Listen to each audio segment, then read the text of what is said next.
Por la señal de la Santa Cruz de nuestros enemigos, líbranos, Señor Dios nuestro, en el nombre del Padre, del Hijo y del Espíritu Santo. Amén.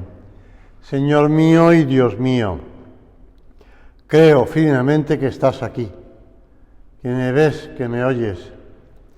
Te adoro con profunda reverencia. Te pido perdón de mis pecados y gracia para hacer con fruto este rato de oración. Madre mía Inmaculada, San José, mi Padre y Señor, Ángel de mi guarda, interceded por mí.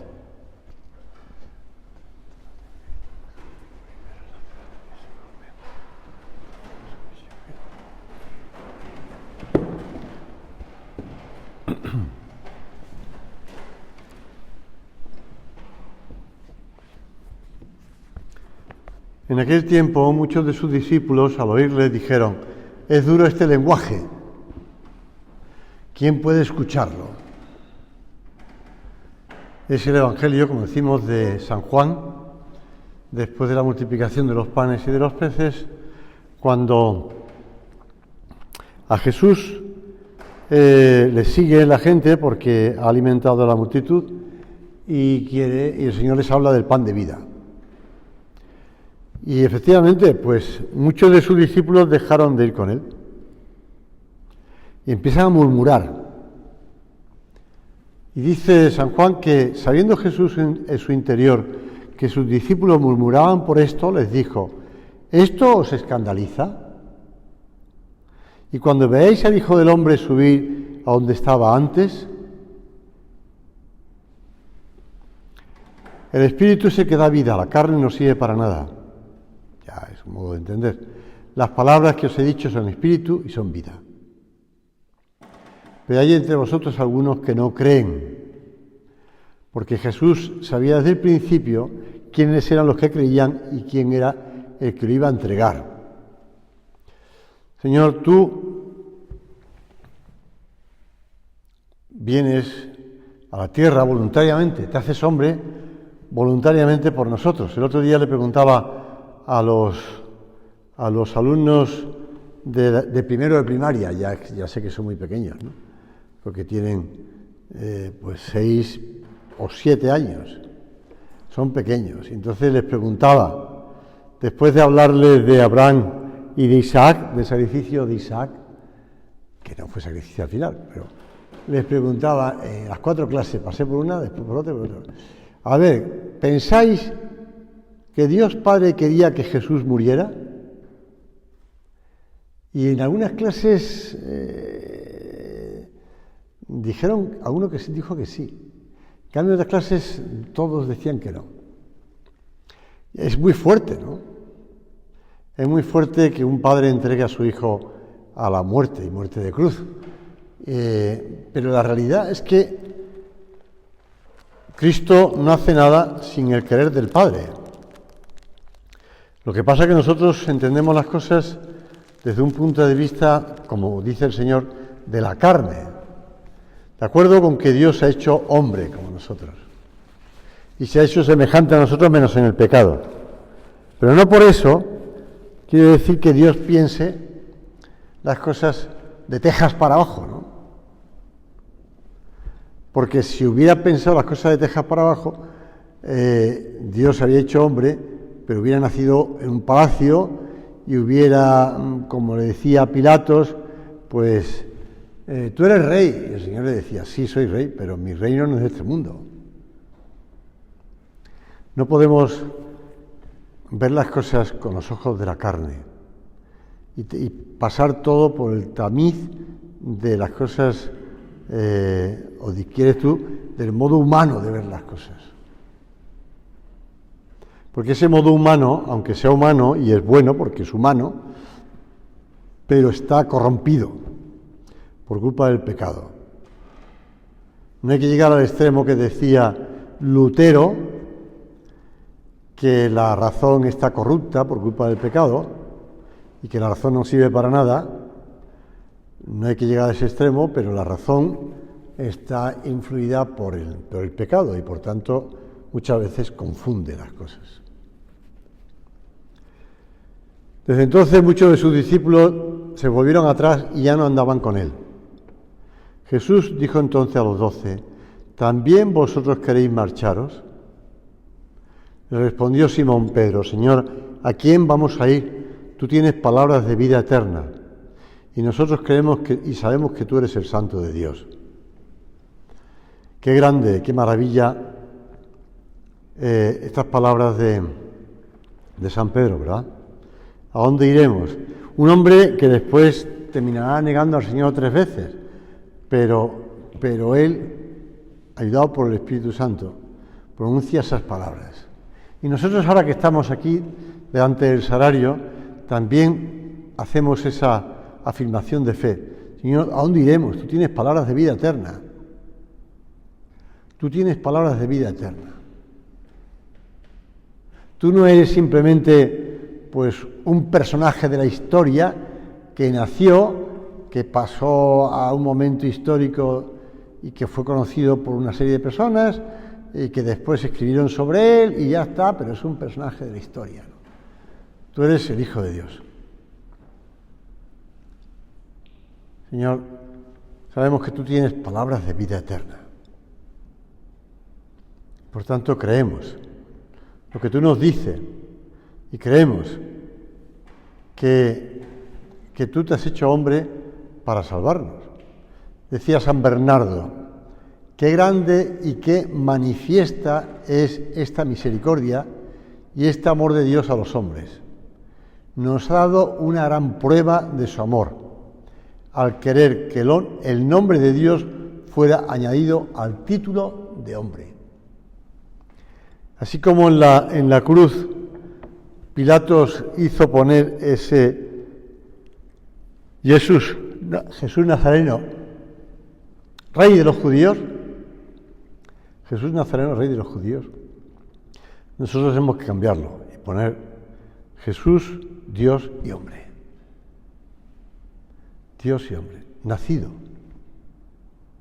Dios y hombre. Me venía a la cabeza una pequeña, no disputa, porque no es una disputa, sino que es una aclaración. Un profesor muy conocido en Italia, un italiano, profesor catedrático de matemáticas, después de que el Papa Benedicto XVI publicara sus libros Jesús de Nazaret, que recomiendo vivamente conocer, publicó esa carta, digamos, o ese artículo públicamente, diciendo que como el Papa sostenía tantas cosas sobre un personaje que lo único que se sabía era por lo que decían los evangelios, que eso es inventado, estas cosas. Y vete a saber si los evangelios transmitían la verdad o transmitían lo que había pasado de gente a gente y ya está. Entonces el Papa Benedicto XVI, no sintiéndose ofendido, porque la humildad es la verdad, pero sí aclarando las cosas desde un punto de vista científico. Se lamentaba que un hombre, que en principio pertenecía al mundo científico, dijera esas bobadas, porque si tú estudias los evangelios y analizas de dónde vienen los evangelios, te das cuenta de que viene de una tradición secular. Te das cuenta de que también la razón interna de los evangelios es muy clara. Y después que no solamente son los evangelios los que hablan de Jesús de Nazaret. Por tanto, la crítica que sostenía este hombre era poco científica. Poco científica, vamos a decirlo así. La realidad de Cristo, Dios hecho hombre, que se acerca a nosotros, que está tan cerca de nosotros como que vive con los apóstoles, que antes vive con los habitantes en Egipto, en Nazaret, que juega con los niños, que aprende como todos los niños, que come, que duerme, que juega, que trabaja, todo. Pues ese es Dios. Un Dios que nace pobre, te decía antes. un Dios que no busca su fama y que al contrario se somete, por decirlo así, a las leyes humanas, porque el mismo Herodes buscaba para matarlo y tiene que huir a Egipto. El cardenal Bantuan, que no sé si sabéis quién es, si no yo te lo aclaro, el cardenal Bantuan es ya fallecido, un cardenal vietnamita que fue conocido porque predicó unos ejercicios espirituales al Papa Juan Pablo II, donde pasó a contarle algunas cosas que él había vivido en su cautiverio, porque se pasó bastantes años en campos de concentración vietnamita. Y este hombre, que digo ya falleció, cuenta, dice, explica, todo el Antiguo Testamento está orientado a la esperanza. Dios viene a restaurar su reino, Dios viene a restablecer la alianza con el pueblo de Israel. Dios viene para construir un nuevo pueblo, para construir una nueva Jerusalén, para edificar un nuevo templo, para recrear el mundo. Con la encarnación llegó este reino. Pero Jesús nos dice que este reino crece lentamente, a escondidas, como el grano de mostaza. Entre la plenitud y el final de los tiempos, la Iglesia está en camino como pueblo de la esperanza. Cuando celebramos la Navidad y vemos pues a ese niño recién nacido y comprobamos pues los cantos de los ángeles y los pastores y los magos, pues se nos llena el corazón de esperanza, ¿verdad? Se nos llena el corazón de esperanza, no una esperanza en los hombres, no una esperanza en los medios humanos, sino la esperanza en Dios. La esperanza en Dios. Y dice, concluyendo el predicador vietnamita, hoy día la esperanza es quizá el desafío más grande. Sigue siendo muy real esa afirmación de Bantuan, porque hoy día la esperanza sigue siendo algo que se echa de menos en tanta gente. Pero no voy a empezar por la gente mayor, que tal, o por la gente que vivió, que no sé qué, o la gente que, pues, de edad media, que está... No, también los jóvenes. Hay bastantes jóvenes que están desesperanzados, que están deprimidos, que están fracasados, que están que piensan que la vida no tiene sentido ninguno porque van a fracasar totalmente y bueno, y por desgracia se quitan la vida.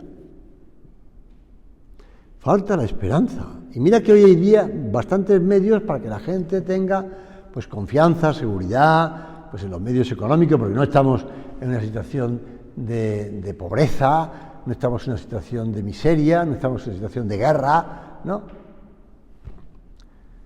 Pero falta la esperanza. Y falta la esperanza porque no confían en los medios de Dios, no confían en Dios. Ahora que decía antes lo de el Bantuan hablaba de un nuevo pueblo, una nueva Jerusalén.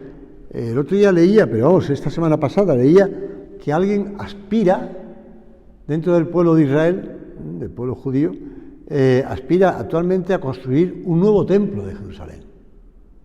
Vamos, eso me parece a mí que es imposible, porque todos los que están en medio de donde está la explanada del templo, que no es el templo, es la explanada del templo, donde estaba construido, que fue derruido por ellos mismos, además, pues están construidos 2 mezquitas, con lo cual no creo que los musulmanes dejen que tiren las mezquitas y construyan un nuevo templo. Pero tampoco se trata de un nuevo templo físico, como un grano de mostaza que va creciendo poco a poco, dice Bantuan. El grano de mostaza, el que está escondido. Señores, Dios sigue construyendo el reino de los cielos, pero en lo oculto, no de forma llamativa, no de forma, pues, no sé, a lo grande, como intentan hacer.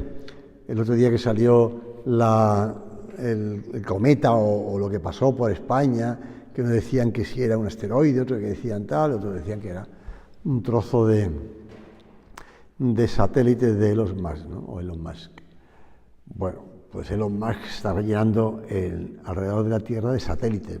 Pues así de no va a venir Dios, a base de satélites que rodeen la Tierra y que se manifiesten por pantallas gigantes y que vaya... No. Va creciendo en el corazón de cada hombre. Un día nos asombraremos de cómo han sido las vidas y aventuras y desventuras y las conversiones de tantas personas que pensamos que pues este tío está condenado seguro, vamos. Pero cómo Dios, y cómo a través del mal que está presente por culpa del pecado en el mundo, también Dios va construyendo,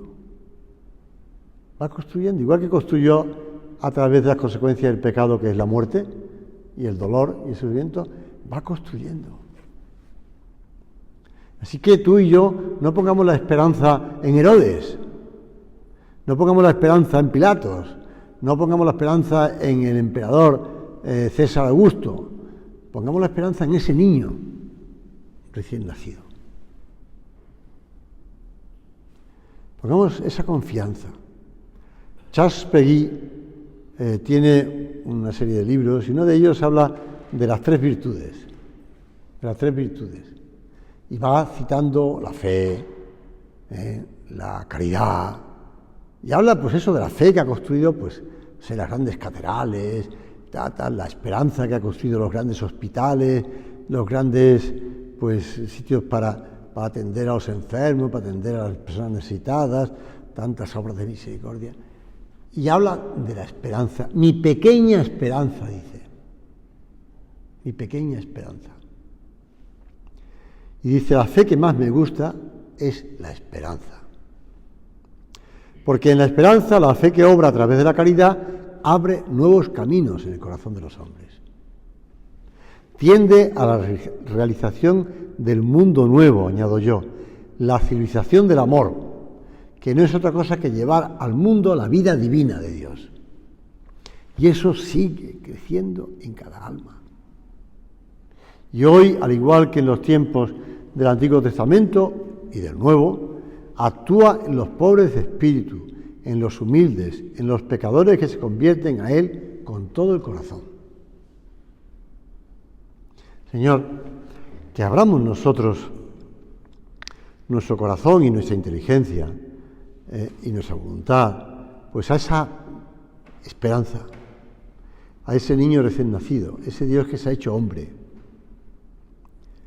y que dejemos que vaya construyendo, como decíamos, pues con la sangre divina de la adopción de hijos, que vaya construyendo la vida de Cristo en nosotros. Aunque nosotros nos veamos muy poquita cosa, porque evidentemente somos muy poca cosa, y estamos llenos de defectos y de debilidades, pero que sigue construyendo.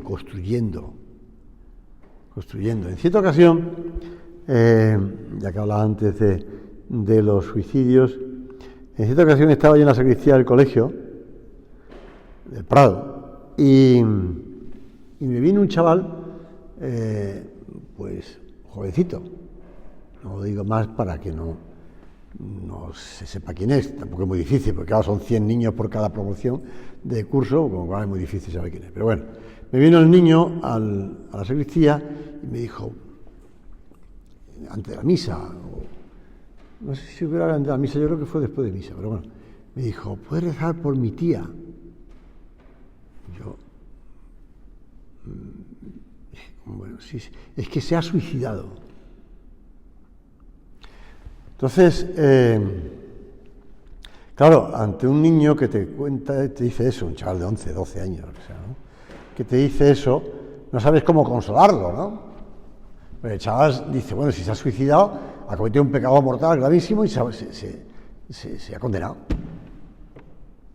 Es lo que piensa el niño, me parece a mí, ¿eh? El razonamiento rápido que hace un niño que tiene formación cristiana y que ha ido escuchando. Y entonces le dije, vamos a ver, vamos a rezar por tu tía, por supuesto. Pero que sepas que aunque tu tía ya está muerta, pero tu oración mía y tuya ahora, Dios la tuvo presente antes de que ella se quitara la vida. Y te voy a contar un ejemplo.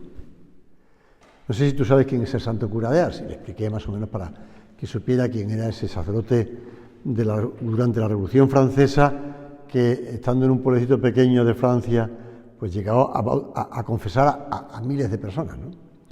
Y que removió el mundo. Bueno, pues le dije, mira, en cierta ocasión estaba el cura de Ars en su iglesia, una iglesia pequeñita de pueblo, yo estoy allí varias veces, pues, y entró entre la gente que estaba por allí, gente que iba a confesarse, gente que iba a asistir a misa, lo que fuera, tal, había una señora. Y entonces el cura de Ars se cruzó con ella y le dijo, quédate tranquila que tu marido se ha salvado. La mujer puso cara de decir, ¿de qué me habla? Entonces, Juan María Vianney insistió, te estoy diciendo que tu marido se ha salvado. Está en el purgatorio, pero se ha salvado. Entonces ella ya estaba más... Dijo, mira, cuando tú le ponías una velita a la Virgen y le rezaba a la Virgen, él no quería rezar contigo. Y te decía que no querían esas cosas, que no quería saber nada de eso. Pero por detrás se unía a tus oraciones. Y aunque se tiró del puente al río para suicidarse, entre el puente y el río estaba la Virgen. Entonces, acabé contando esa anécdota y le dije al chaval, ¿entiende lo que te estoy diciendo? Me dijo él, sí. Así que tú y yo vamos a rezar por tu tía, porque no sabemos. Lo que sabemos es que entre el momento en que tu tía a lo mejor se quiere suicidar y el momento en que se muere, también está Dios ahí. Y tiene presente nuestras oraciones. O antes, no sé.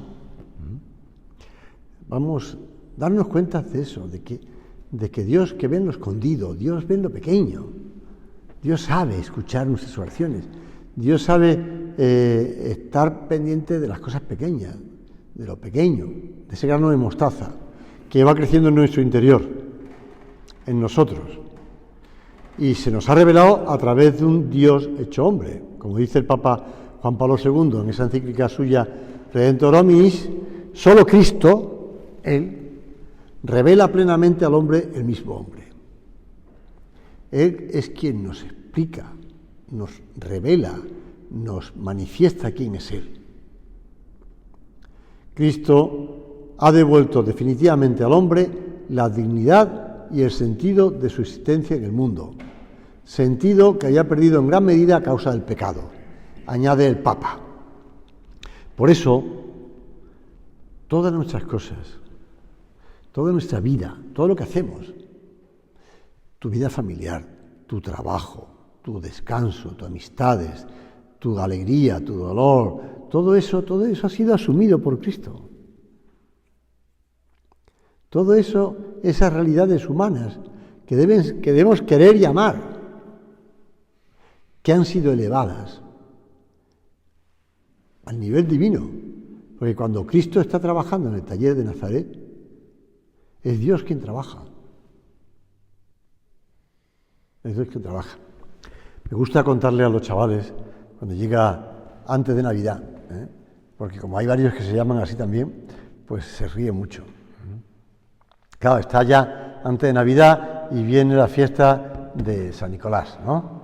San Nicolás de Bari. Y como después vendrá ya Papá Noel, pues les dijo, vamos a ver, Papá Noel no existe. Si acaso tomaron la figura de San Nicolás, como yo digo, Coca-Cola.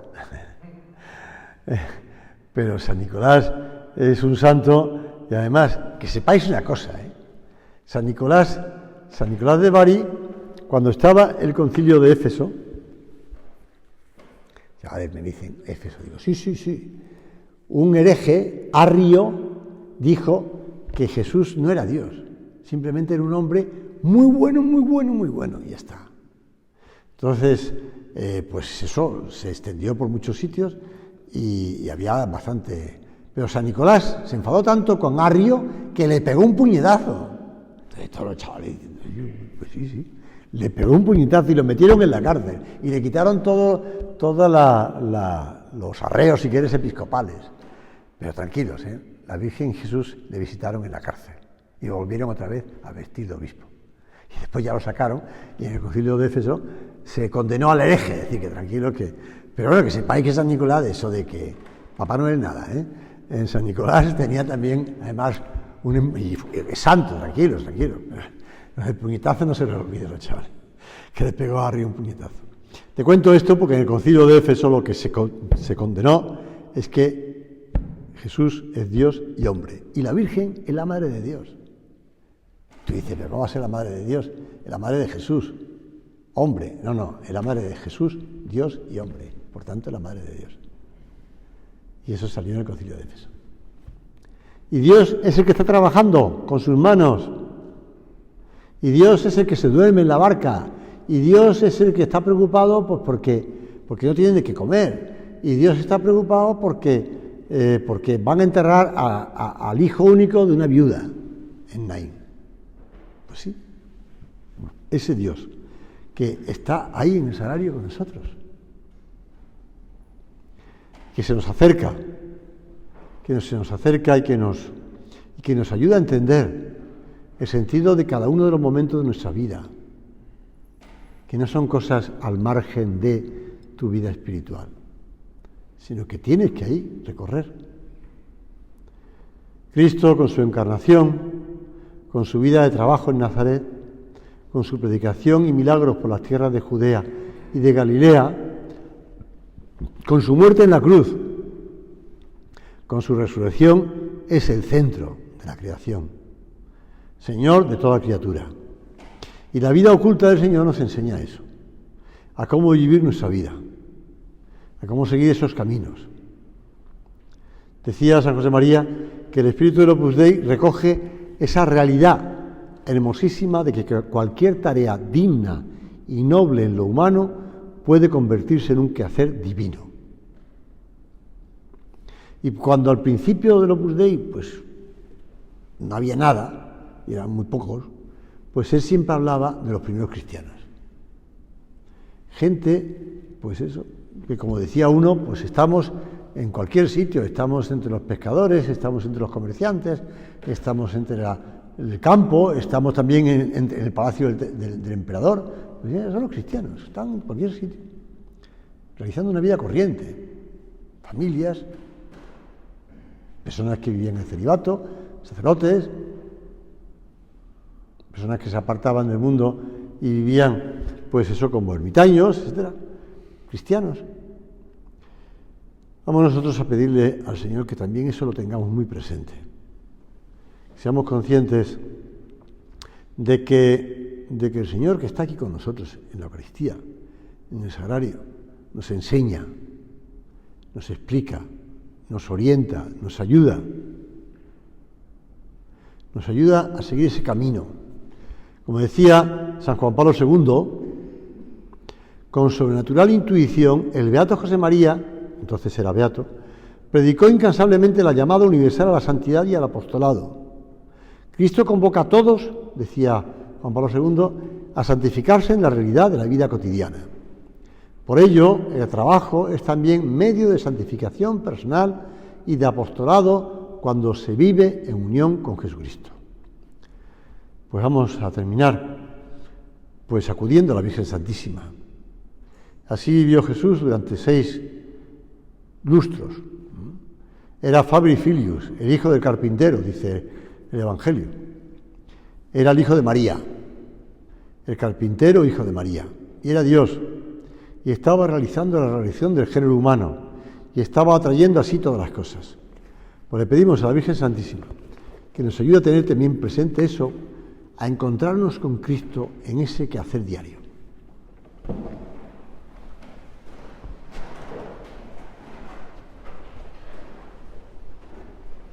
Gracias, Dios mío, por los buenos propósitos, afectos e inspiraciones que me has comunicado en esta meditación. Te pido ayuda para ponerlos por obra. Madre mía Inmaculada, San José, mi Padre y Señor, Ángel de mi guarda, interceded por mí.